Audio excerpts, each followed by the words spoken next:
पड़ोस आई मौसी। हेलो सावित्री, आज मेरे नए घर का गृह प्रवेश है। तेरी जीजी ने भी तेरे पड़ोस में ही घर बना लिया है। सबके साथ आज तेरा घर पर न्योता है। ज़रूरी नहीं कि हमारी खुशियों में बाकी सब लोगों की भी खुशी छिपी हो या फिर वो हमारी खुशी में खुश हो। ऐसा ही कुछ हाल है निर्मला की बहन सावित्री का। अब निर्मला ने उसे अपनी खुशी में शामिल होने के लिए न्योता तो दे दिया, लेकिन क्या उसकी बहन उसकी खुशी में खुश होती है या उसकी तरक्की देखकर उसके मन में जलन की आग दौड़ने लगती है? चलिए देखते हैं। बाप रे बाप, क्या घर बनाया है जीजी ने। मैं तो इतने साल पैसे जोड़कर भी इतना अच्छा घर नहीं बना पाई, और इन्होंने इतने सालों में अपना ये दूसरा घर भी बना लिया। अरे मन ही मन क्या सोचने लग गई सावित्री? घर अच्छा नहीं लगा क्या? अरे नहीं, अच्छा है जीजी, घर तो बहुत अच्छा है। हाँ, घर का पूरा नक्शा ना मेरी बहू ने बनाया था। मेरी बहू हर काम में आगे है, बहुत समझदार, एकदम गुणवती है। मैं अभी हमारे लिए चाय नाश्ता मंगवाती हूँ। चाय नाश्ता आ गया है मम्मी जी। नमस्ते मौसी जी। अरे नमस्ते बेटा। वाह वाह बेटा, मेरे कहने से पहले ही हमारे लिए चाय नाश्ता भी ले आई। मैंने कहा था ना, एकदम गुणवती बहू है मेरी। इतनी जल्दी सारे काम कर लेती है कि मुझे तो चाय का एक झूठा कप भी रसोई में नहीं रखने देती। फिर तो बहुत अच्छा है जीजी, इसी तरह आपकी बहू आपकी सेवा करती रहे। वैसे बहू तो मेरी भी कुछ कम नहीं है, बहुत सेवा करती है मेरी। मेरे कहने से पहले ही मेरे लिए सब कुछ करके रख देती है। जैसे ही रेणुका वहाँ से जाती है। पकोड़े तो रेणुका बहू ने ठीक ही बनाए हैं, लेकिन कभी ना मेरी बहू के हाथ के पकोड़े खा के देखना, अपनी उंगलियां चाटती रह जाओगी। और देखो तो इसमें कितना तेल है। आपको तो पहले ही बीपी की दिक्कत रहती है ना, आपकी बहू को आपकी सेहत का ध्यान रख के खाना बनाना चाहिए। अरे नहीं, ऐसी बात नहीं है। ये तो कभी कभी मेरा मन कर जाता है तो मैं बनवा लेती हूँ, वरना मेरी बहू तो मेरा बहुत ध्यान रखती है। अभी बहू नई नहीं है ना जीजी, इसलिए आप समझ नहीं रही। थोड़ा समय बीत जाने दो, तभी बहू का असली रंग सामने आएगा कि आपकी सेहत को ख़राब करने के लिए जानबूझकर आपको ऐसी ऐसी चीज़ें खिलाती है। अरे ऐसा नहीं है सावित्री। जाने दो जीजी। चलो अब मैं चलती हूँ, मेरी बहू ने दोपहर का खाना बना लिया होगा। जब तक मैं घर पर जाकर खाना नहीं खाऊंगी तब तक वो अन्न का एक निवाला भी अपने मुंह में नहीं रखेगी। अरे लेकिन रेणुका हमारे लिए खाना बना रही है ना। नहीं जीजी, मैंने तो पकोड़े खा लिए, वही बहुत है। अब खाना तो मैं अपनी बहू के हाथ का ही खाऊंगी। वो मेरे खाने में ना तेल मसाले का बहुत ध्यान रखती है। जानबूझकर ये सारी बातें बोलकर सावित्री वहाँ से चली जाती है, लेकिन निर्मला पर कहीं ना कहीं उसकी कही बातों का असर होना शुरू हो जाता है। कहीं सावित्री ठीक तो नहीं कह रही थी। मम्मी जी, खाना तैयार हो गया है, आइए खाना खा लीजिए। निर्मला खाना खाने जाती है। अरे मौसी जी कहाँ चली गई? अरे उससे कुछ काम था तो वो जल्दी घर चली गई। लेकिन ये तूने कैसा खाना बनाया है? देख तो, सब्जी में कितना तेल तैर रहा है, और मीठे में इतना घी डालकर हलवा बनाया है। मीठे में कुछ और भी तो बना सकती थी जिसमें घी का इस्तेमाल कम होता। लेकिन मम्मी जी, आप ही ने तो कहा था कि मौसी जी को हलवा पसंद है, इसलिए मैंने मीठे में हलवा बना दिया, वरना मैं तो आप दोनों के लिए हेल्दी ओट्स की खीर बनाने वाली थी। अच्छा, इतना ही हेल्दी बनाना चाहती थी तो फिर सब्जी में इतना तेल क्यों डाला है? मम्मी जी, सब्ज़ी तो मैंने ज़ीरो ऑयल में बनाई है, लेकिन मौसी जी को खाने में ये अजीब ना लगे इसलिए ऊपर से एक छोटी चम्मच ऑलिव ऑयल का तड़का लगा दिया, इसलिए आपको तेल ऐसे ऊपर तैरता हुआ दिख रहा है। बाकी खाने में तो सिर्फ 1 चम्मच तेल ही है। रहने दे, मेरा मन ही नहीं है ये खाना खाने का। मेरे लिए शाम को खिचड़ी ही बना दियो। लेकिन मम्मी जी। निर्मला खाना खाए बिना ही वहाँ से उठकर अपने कमरे में चली जाती है। कुछ दिन बाद। अरे सावित्री, बड़े दिन बाद आना हुआ। मैं कितने दिन से तुझे याद कर रही थी। अब क्या करूँ जीजी, बहू घर पर मेरी इतनी सेवा करती है कि घर से बाहर निकलकर कहीं जाने का मन ही नहीं करता। अच्छा, वैसे तेरी साड़ी ना बहुत अच्छी लग रही है, कहाँ से ली? मैं भी खरीदूंगी। इसके लिए तो मुझे अपनी बहू से ही पूछना पड़ेगा जीजी। असल में तो मेरी बहू जब से मेरे घर आई है ना, वही मेरे लिए सारे कपड़े लेकर आती है। ना करते हुए भी महीने में मेरे लिए 4-5 साड़ी तो ले ही आती है। इतना मना करती हूँ लेकिन मानती ही नहीं। कहती है, मम्मी जी मुझे आपके लिए नई नई चीज़ें लेने में बहुत खुशी होती है।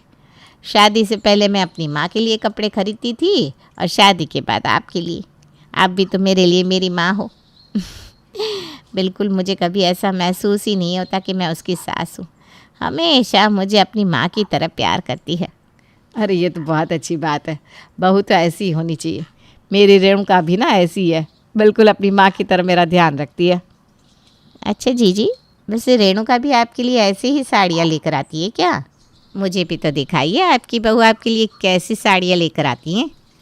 आती तो है लेकिन इतनी ज़्यादा नहीं, जब कोई त्यौहार होता है तो लेकर आती है। पिछली बार होली पर लेकर आई थी। इतने महीने पहले? फिर तो वो औपचारिकता हो गई ना जीजी, बस फॉर्मेलिटी के लिए आपके लिए कुछ लेकर आई।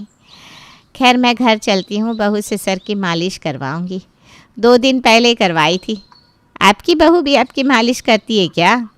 हाँ हाँ करती है ना, जब कभी सर में दर्द होता है तो इतनी अच्छी मालिश करती है। देख अभी बुलाती हूँ। रेणुका बेटा, रेणुका। आई मम्मी जी। जी मम्मी जी। अरे मौसी जी आप, नमस्ते। अभी आप दोनों के लिए कुछ खाने को बना कर लाती हूँ। नहीं नहीं बेटा, अभी कुछ खाने का मन नहीं है। जीजी के सर में दर्द है, तू उनके सर की मालिश कर दे। क्या आपके सर में दर्द है और आप मुझे अभी बता रही हैं मम्मी जी? मैं अभी आपके लिए मालिश वाला तेल लेकर आती हूँ। अरे ये तो सच में जीजी की मालिश करने के लिए तेल लेने जा रही है। ऐसे तो मैं कैसे जीजी को इसके खिलाफ भड़का पाऊँगी। देखा सावित्री, कितना ध्यान रखती है मेरी बहू मेरा। एक बार मेरे सर में दर्द के बारे में सुनते ही मालिश के लिए तेल लेने चली गई। रेणुका मालिश का तेल लेकर बाहर आती है, तभी उसके फ़ोन पर उसकी फ्रेंड की कॉल आती है। हेलो हेलो रेणुका, प्लीज़ जल्दी से सिटी हॉस्पिटल आ जा। मेरे पैर में बहुत चोट लगी है, एक गाड़ी से एक्सीडेंट हो गया है मेरा। मम्मी पापा भी अभी यहाँ नहीं है।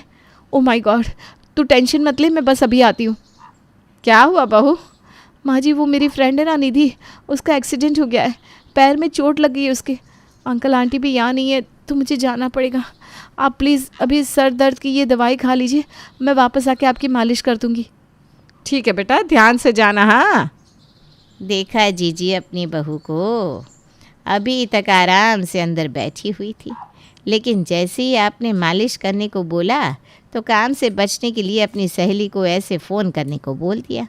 अब आराम से बाहर जाकर ऐश करेगी। ऐसा नहीं है सावित्री, उसने बताया तो था कि उसकी सहेली का एक्सीडेंट हुआ है। आप ना बहुत भोली हो जीजी। उसकी सहेली का एक्सीडेंट होगा तो वो अपने घर वालों को, रिश्तेदारों को बुलाएगी, आपकी बहू को क्यों बुलाएगी? अरे लेकिन उसके मम्मी पापा। जाने दो जीजी, आप नहीं समझोगी। मैं तो जा रही हूँ अपने घर। आपकी बहू ने तो आपकी मालिश नहीं करी, मैं तो घर जाके अपनी बहू से मालिश करवाऊँ। निर्मला के मन में उसकी बहू के प्रति फिर से चिंगारी जलाकर सावित्री वहाँ से चली जाती है। शाम को जब रेणुका घर आती है, अब कैसी तबीयत है तेरी सहेली की बेटा? ठीक तो है ना वो? अरे मम्मी जी आपको क्या बताऊँ, कोई एक्सीडेंट नहीं हुआ था उसका।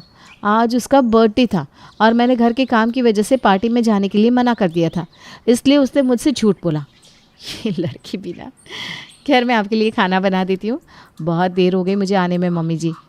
कोई ज़रूरत नहीं है, मैंने खुद ही खिचड़ी बनाकर खा ली है। निर्मला देवी गुस्से में उठकर वहाँ से अपने कमरे में चली जाती है। सही कह रही थी सावित्री, इसने खुद ही जानबूझकर अपनी सहेली को बोलकर फ़ोन करवाया। शुरू शुरू में तो बहुत अच्छी बनती थी, लेकिन अब इसके असली रंग धीरे धीरे सामने आ रहे हैं। इसकी वजह से रात का खाना भी मुझे खुद बना के खाना पड़ा, और आखिर एक बार भी इसने मेरे सर दर्द के बारे में नहीं पूछा। मेरी वजह से मम्मी जी को खाना बनाना पड़ा। अरे मम्मी जी के तो सर में भी दर्द था, जाकर उनकी मालिश कर देती हूँ। रेणुका तेल लेकर निर्मला की मालिश करने जाती है तो देखती है कि निर्मला तो सो चुकी है। मम्मी जी तो सो गई, लगता है दवाई से उन्हें आराम हो गया होगा। मैं भी जाकर सो जाती हूँ, बहुत नींद आ रही है। कुछ दिन बाद सावित्री फिर से निर्मला के घर आती है। अरे तू थैले में अपने साथ क्या लेकर आई है? जी आज मेरी बहू ने घर पर पनीर लबाबदार और मलाई कोफ्ते बनाए थे। मुझे ध्यान में आया कि ये तो आपको भी बहुत पसंद है, तो मैंने अपनी बहू से कहकर आपके लिए भी बनवा लिया। इस थैले में वही लेकर आई हूँ, और साथ में गर्मा गर्म रोटी और चावल भी है। अरे वाह वाह वाह, आज तो खाने का मज़ा ही आ जाएगा। वरना मेरी बहू तो पता नहीं अब नए ज़माने का कौन सा अजीब अजीब सा खाना बनाती रहती है। अरे छोड़ो ना अपनी बहू की बातें, और मेरी बहू के हाथ का खाना खाओ। दोनों खाना खाती हैं। वाह वाह, सावित्री क्या खाना बनाया तेरी बहू ने, बिल्कुल ढाबे जैसा खाना। कोई कह ही नहीं सकता ये खाना ढाबे का नहीं है। कहेगा भी क्यों जब ये खाना है ही ढाबे का। अरे तू क्या सोचने लगी, खाना बहुत स्वाद है सच्ची। काश मुझे भी तेरी बहू जैसी बहू मिलती, तो मेरे खाने की तो मौज ही हो जाती। और इसमें तेल भी कितना नाप तोल कर डाला है तेरी बहू ने, बहुत ही समझदार है। हाँ जीजी सो तो है। अच्छा हुआ कि पहले ही ढाबे वाले को बोलकर सब्जी में कम तेल डलवाया। खाना खाने की कुछ देर बाद सावित्री वहाँ से चली जाती है। शाम के वक्त, बहू आज तू मेरे लिए दाल मखनी और कढ़ी पकौड़े बना, बहुत दिन हो गए तूने ऐसा कुछ नहीं बनाया। मम्मी जी डॉक्टर ने आपको हल्का खाने को बोला है ना, इसलिए मैं आपसे ये सब नहीं बनाती। और दाल मखनी में कितना सारा मक्खन पड़ता है, और कढ़ी पकोड़े में तले हुए पकोड़े आपको बहुत नुकसान करेंगे। दाल मखनी तो मैं आपको नहीं खिला सकती, लेकिन मूंग की दाल और बिना पकोड़े की कढ़ी बना देती हूँ चावल के साथ, वो आपके लिए ठीक रहेगी। तो ये सब खाना कम तेल में भी तो बना सकती है ना, ज़रूरी है क्या दाल मखनी में ज़्यादा मक्खन डालना? थोड़ा कम मक्खन डालकर भी तो बना सकती है। माँ जी थोड़ा सा मक्खन भी आपके लिए अच्छा नहीं है, बात समझिए ना ज़रा। ठीक है ठीक है। रेणुका किचन में खाना बनाने जाती है। ठीक कह रही थी सावित्री, जब उसकी बहू मेरे लिए कम तेल वाला इतना स्वादिष्ट खाना बना सकती है, तो फिर इससे मेरे लिए कुछ बनाने में क्या आफत आ जाती है। जब देखो तब ऐसा ही बेस्वाद खाना खिलाती रहती है। सावित्री के बहू के हाथ का खाना खाकर तो मज़ा आ गया, और मुझे वो खाना कुछ नुकसान भी नहीं किया। अगले दिन दोपहर के समय, ये लीजिए मम्मी जी, मैंने आपके लिए मिक्स वेजिटेबल दलिया और रायता बनाया है। एक मिनट, तूने ये दलिए के अंदर घी क्यों डाला है? सादे दलिए से आपको एसिडिटी हो जाती है ना, इसलिए एक छोटी चम्मच घी डाला है। हाँ, जब कल कढ़ी पकौड़ा बनाने को बोला तो कहने लगी इसमें इतना तेल है, और अब खुद मुझे ऐसे घी खिला रही है। नहीं खाना मुझे कुछ, नहीं है मेरा कुछ भी खाने का मन, समझी? लेकिन मम्मी जी, बोला ना मैंने, ले जाइए खाना। निर्मला देवी गुस्से में वहाँ से चली जाती है। शाम के समय, आज तो मैं शाम को सावित्री के घर जाकर उसकी बहू के हाथ का ही खाना खाऊंगी। कम से कम वो मेरे लिए अच्छा स्वादिष्ट खाना तो बना देगी।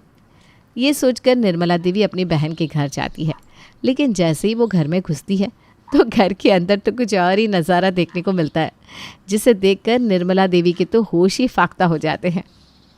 बाप रे बाप, हाथी के दांत खाने के कुछ और, दिखाने के कुछ और। ये तो बिल्कुल ही काया पलट हो गई। सच्चाई ये थी, और मुझे चिकनी चुपड़ी बातें करके इसने कुछ और ही सच्चाई बताई।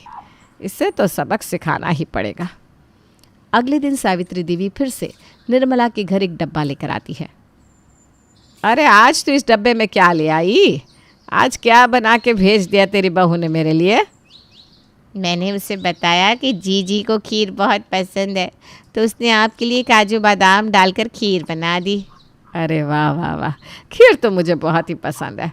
हम खीर तो खाएंगे, लेकिन उसके साथ साथ मैं आज तुझे कुछ दिखाती भी हूँ, तो खीर खाने का मज़ा ज़्यादा आएगा।